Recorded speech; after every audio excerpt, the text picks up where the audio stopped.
Hello and welcome to a little video with the subject, why is Istanbul Islamic? Have you ever thought about this problem? Why is Istanbul Islamic? Well, the reason is, of course, that Istanbul was called Constantinople before. It was part of the Ottoman Empire. And even before, it was called Byzance. This city in the middle of Europe has always been very central, and it has been the place for a lot of wars and a lot of important events in the history of Europe. But why is Istanbul Islamic? I'm going to explain you this by starting the year 787. 787. That was the time when the last council of the United Christian Church, East and West Church, was held in Nicaea. In Nicaea Council, they had a lot of resolutions they agreed about, but this was the last council that the Eastern Church, what is today called the Orthodox Church, participated in. And probably you know that the biggest part of the Orthodox Church today, it is the Russian Orthodox Church. And they are not member of the global Catholic and Christian Church, and they are not even member of the Eastern Orthodox Church. They have their own ideology, their own view of the world. But all what is happening today, what has to do with Istanbul and also with Russia, it started up 787.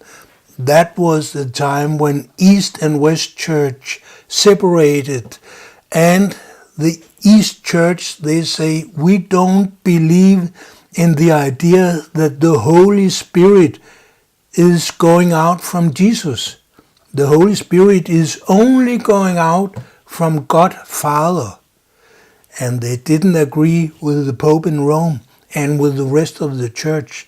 So this was one of the reasons that the two churches, the West Church and the East Church, they had to go separate.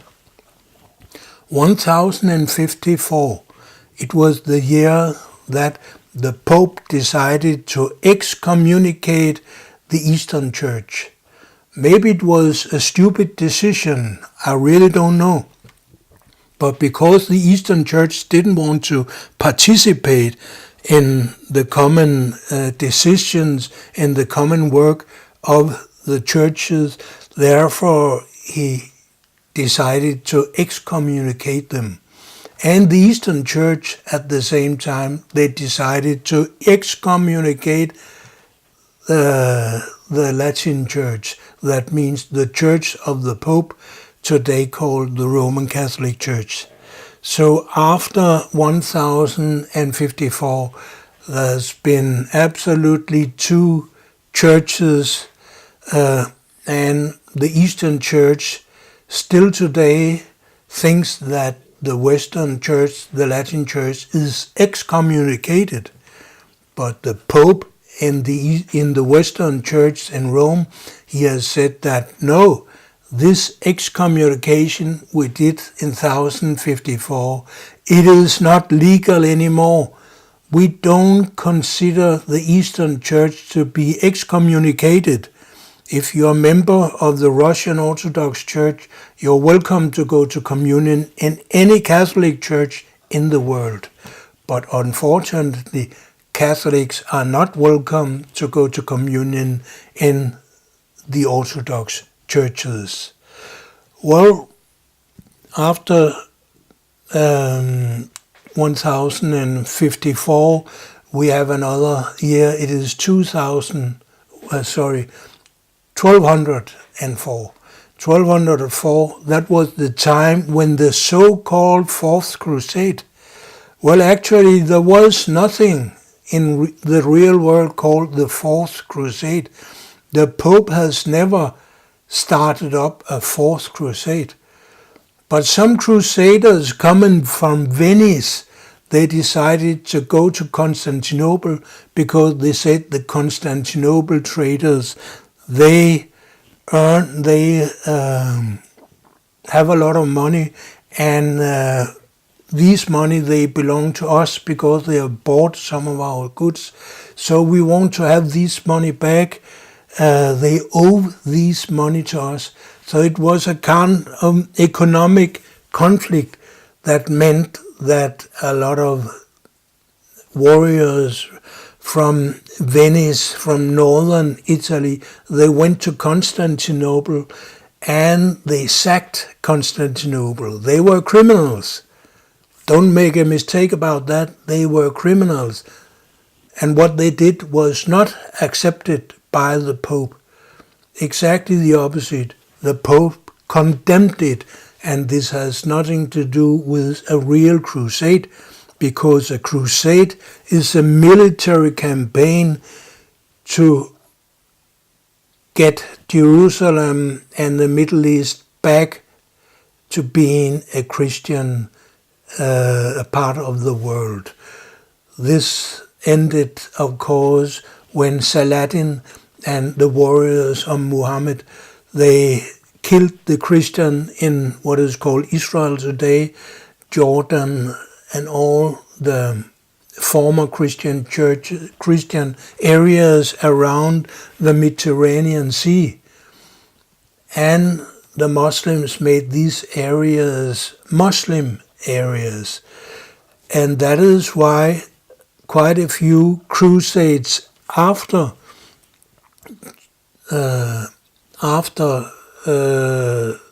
the excommunication of the two churches, quite a few crusades had the goal of liberating Jerusalem.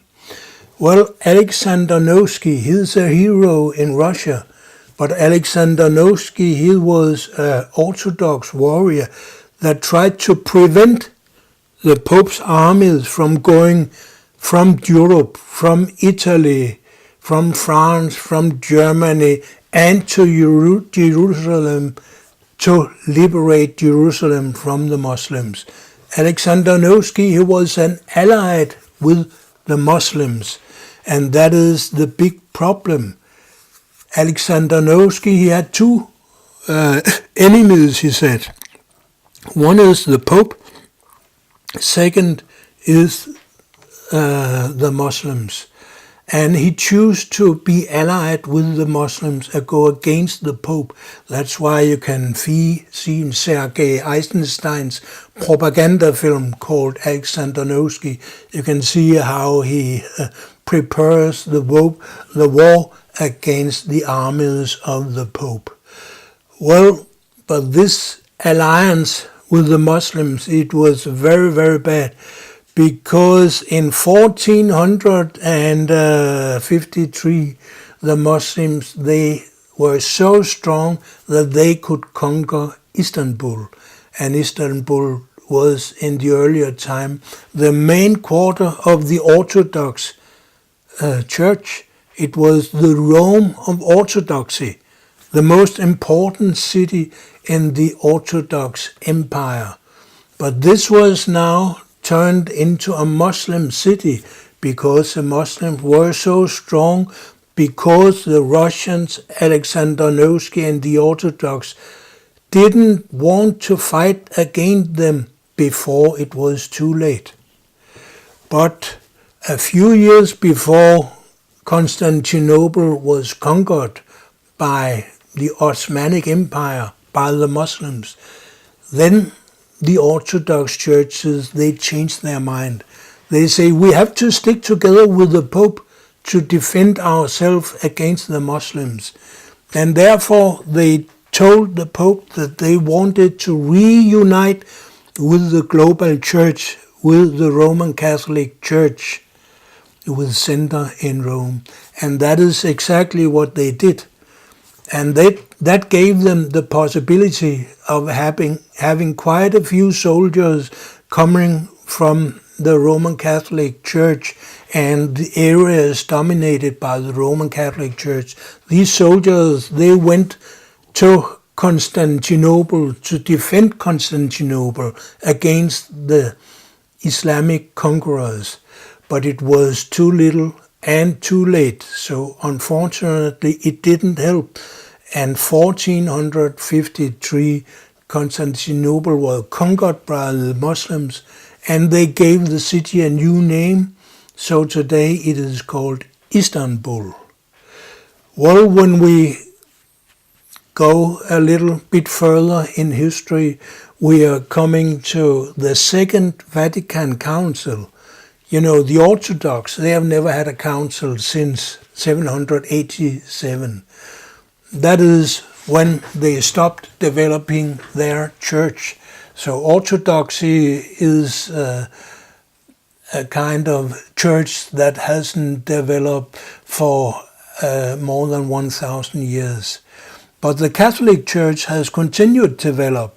We have had councils about every 100 years.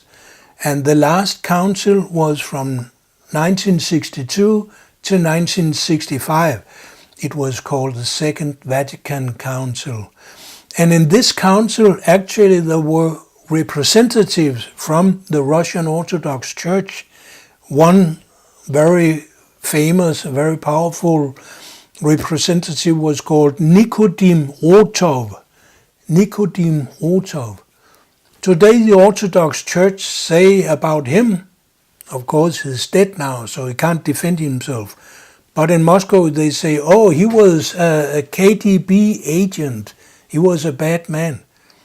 But the reality was that he was the leader, the first of the leaders of the Orthodox Church in Russia. He was a very powerful dignitary, a very powerful man, Nicodim Rotov. And today, when we do not have communism in Russia anymore, they have some other leaders, and most of these leaders, they trash talk all the time about the Catholic Church, because they think the fewer we are, the stronger we stand. Well, this is not according to what most historians and military specialists say. Military specialists say, the more you are, the stronger you will be. Not the fewer you are, the stronger you will be. But the Orthodox Church in Russia, they really don't care, because their primary goal is to fight against the Roman Catholic Church. The theology of the Orthodox Church is not very good. They don't believe Jesus is God. They don't believe Virgin Mary has no sin. They believe that Jesus and Virgin Mary are on a lower level than we believe in the Roman Catholic Church. And therefore they stand very much alone. Not only alone in the international Christian world, but also alone when they should be among their friends in the Orthodox world. But there is no real Orthodox community. There are many, many Orthodox churches being in conflict with each other, fighting against each other, trash talking about each other. They don't have any common leader. So it is kind of anarchy, and anarchy makes you weak. Therefore, it was a disaster that happened in 787, because that was the time when the Orthodox Church left real Christianity. And that is the reason why the Russians have always been separated from the culture of the West. I'm living in the West. I like Russia, so I want that there is some kind of connection between Russia and the West. I know that the military leaders in America, they always use Russophobia and trash talk about Russia, to start up military campaigns and buy new weapons to fight Russia. So there is a long going on conflict between East and West.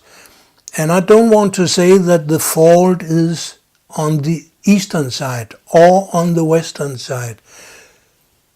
Both East and West has some part of the responsibility for the conflict of this world. And the conflicts in this world, they are so severe that you and I shall pray to God that it will not end in a third world war. Thank you for listening.